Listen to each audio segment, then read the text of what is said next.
第一关修炼。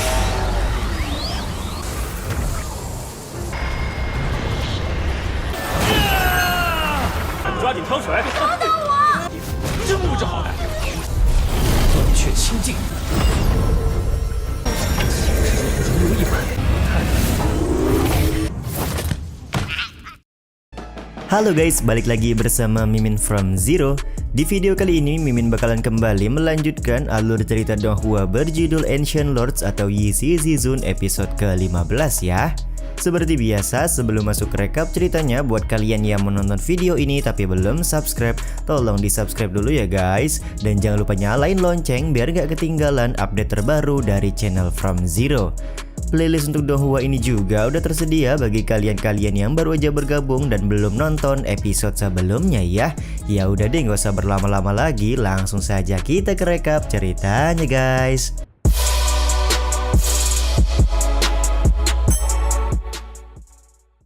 Episode 15 diawali dengan Zhending yang akan ikut bersama dengan Master Xuanbei ke sebuah tempat di mana dia bisa berlatih teknik pertahanan lonceng emas. Ketika berada di tengah jalan, Bang Botak bertanya apakah Master Xuanbei berhasil menangkap Zhen Guan yang sempat bertingkah seperti seorang monster. Master Xuanbei menjelaskan kalau Zhen Guan berhasil melarikan diri dengan turun dari atas tebing dan diselamatkan oleh seseorang tidak dikenal. Dia juga memperingatkan Zhending untuk berhati-hati jika bertemu dengan Zhen Guan di masa depan karena setengah tubuh dari Zhen Guan sudah berubah menjadi iblis.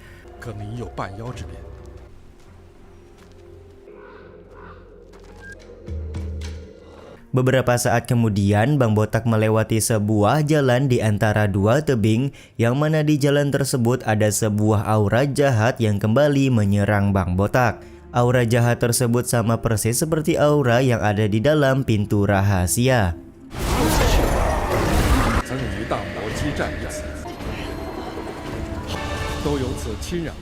Master Xuanbei sendiri bisa memaklumi kalau Zhending mengalami halusinasi yang berlebihan karena dia baru pertama kali datang ke tempat ini.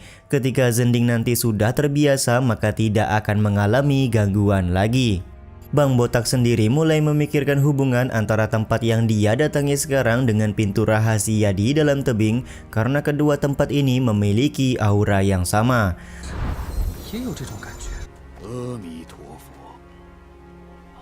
Ternyata Master Xuanbei membawa Zhending ke sebuah stupa yang pernah dia datangi di misi 6 jalan beberapa waktu yang lalu.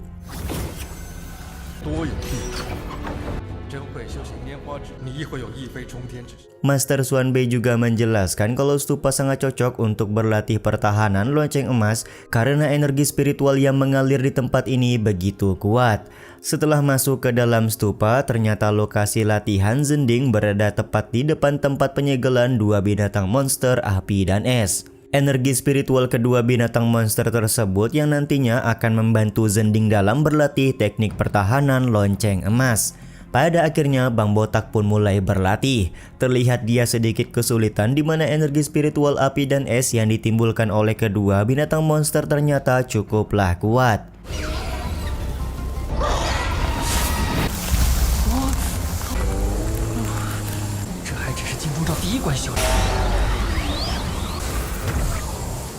Sebelum menguasai 4 tingkatan dalam teknik pertahanan lonceng emas, maka Bang Botak akan terus berada di tengah-tengah kedua binatang monster tersebut. Setelah beberapa saat, tingkat pertama, kedua, dan ketiga berhasil dilalui dengan mudah oleh Bang MC Zhending. Akan tetapi ketika hendak mempelajari tingkatan keempat, seekor burung kecil berbicara dan mengajak Zhending untuk berdiskusi. Selain itu, burung kecil ini juga mengganggu latihan yang sedang dilakukan oleh Zhending.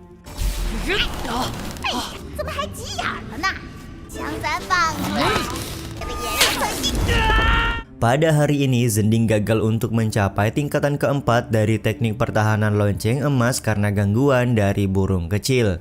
Setelah hari mulai sore, Bang MC memutuskan untuk pulang terlebih dahulu, dan begitu sampai di depan gerbang, dia melihat Master Xuanbei sedang mempraktikkan gerakan teknik pedang anan tingkat pertama. Beberapa saat kemudian, Zhenhui datang nyamperin Zhending untuk bertanya apa yang sedang dilakukan oleh Zhending pada saat ini. Alih-alih menjawab pertanyaan dari Zhenhui, Bang Botak malah balik bertanya sejak kapan Master Xuanbei mempelajari teknik pedang Anan. Zhenhui pun menjelaskan kalau Master Xuanbei mempelajari teknik pedang Anan hanya untuk mengajari Zhending bagaimana cara mempraktikkan teknik pedang tersebut. Ya, seperti diketahui selama ini Zhending selalu tertarik pada teknik atau keterampilan pedang. Penjelasan ini pun membuat Zhending heran kenapa Master Xuanbei begitu baik kepada dirinya dan juga Zhenhui. Selain itu, Bang Botak juga bertanya kenapa Zhenhui tidak berlatih hari ini. Zhenhui berkata kalau kemarin dia baru saja membuka dantian, jadi pada hari ini Master Xuanbei mengizinkannya untuk mengambil libur dan memberi beberapa makanan ringan kepadanya. 你今日怎么没去修炼？ 还奖励了我点心。 Di saat yang sama, Zhending malah kepikiran yang mana Zhenhui begitu cepat dalam membuka dantian karena diketahui tidak semua orang bisa membuka dantian mereka begitu cepat seperti yang dilakukan oleh Zhenhui. Selain itu, Bang Botak juga curhat kepada Zhenhui kalau dia cukup kesulitan dalam mempelajari tingkatan keempat dari teknik pertahanan lonceng emas. 我的金钟罩 那是早晚的事情。 Mendengar kalau Zhending sudah mencapai tingkatan ketiga dari teknik pertahanan lonceng emas tentu saja membuat Zhenhui senang.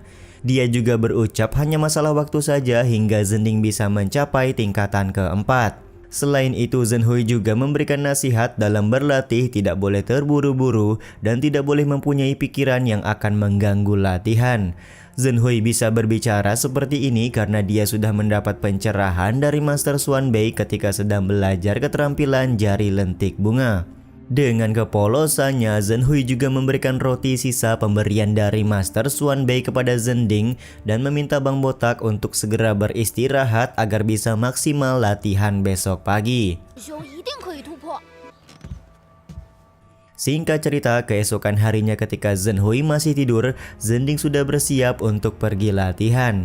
Ketika sedang berada di tengah jalan, Bang Botak dikejutkan dengan adanya kelinci yang berlari karena dikejar oleh burung elang.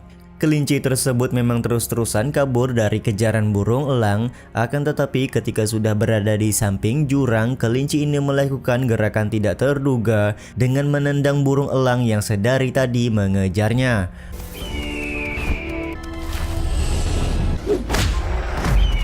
Momen seperti ini membuat Zhending sadar kalau dia tidak boleh menyerah dan pasti bisa mencapai tingkatan keempat dari teknik pertahanan lonceng emas. Singkat cerita, Zhending sudah sampai di dalam stupa dan kembali berlatih. Dia kemudian mengingat-ingat perkataan dari Zhenhui dan kejadian kelinci menendang burung elang yang membuat fokusnya semakin menguat.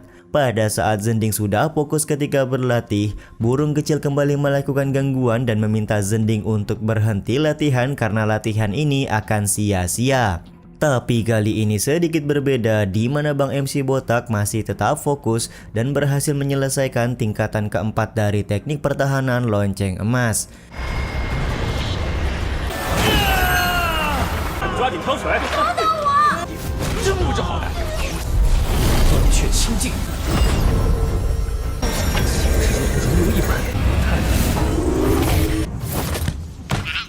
Bahkan di sini Zhending langsung menangkap burung kecil tersebut untuk mengikatnya di sebuah tiang agar burung kecil ini tidak bisa bergerak lagi.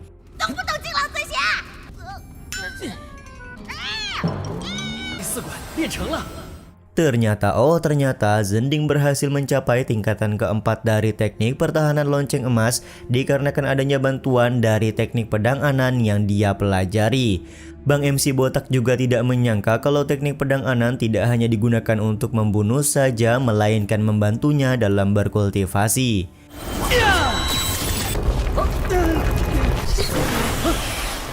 Tiba-tiba saja kedua binatang monster yang sedang disegel mengamuk karena sebelumnya Zhending sedang uji coba teknik pertahanan lonceng emas yang baru saja dia pelajari. Tapi setelah Zhending kembali menunjukkan teknik tersebut di hadapan kedua monster, kedua binatang monster ini malah menjadi takut kepada Bang Botak. Bang Botak pun kemudian langsung pulang ke kediamannya serta langsung nyamperin Master Xuanbei untuk menyampaikan kabar baik di mana dia sudah berhasil melatih tingkatan keempat dari teknik pertahanan lonceng emas. Tentu saja keberhasilan Zhending mempelajari tingkatan keempat membuat Master Xuanbei kaget. Dia tidak menyangka kalau Bang Botak bisa mencapai tingkatan keempat hanya dalam kurun waktu 2 hari saja. 是为师给你太多紧。什么？臭小子！ Singkat cerita, Zhending dan Zhenhui sedang makan di sebuah tempat. Beberapa biksu dari biara bela diri terlihat memperhatikan Zhending dan juga Zhenhui karena mereka berdua sekarang sudah menjadi murid pribadi dari Master Xuanbei. 今日值守轮到我了，现在看来， 师兄，我打个盹儿。 Ketika hari sudah malam, kini giliran Zhenhui dan juga satu orang senior yang berjaga di halaman belakang kuil Jinchan. Ketika senior ini tertidur, Zhenhui tidak sengaja melihat pergerakan dari seseorang dari arah kegelapan.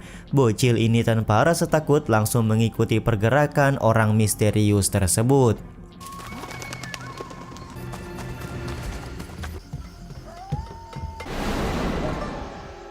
Tindakan berani yang dilakukan oleh Zhenhui ini juga sekaligus menutup episode 15 kali ini ya guys.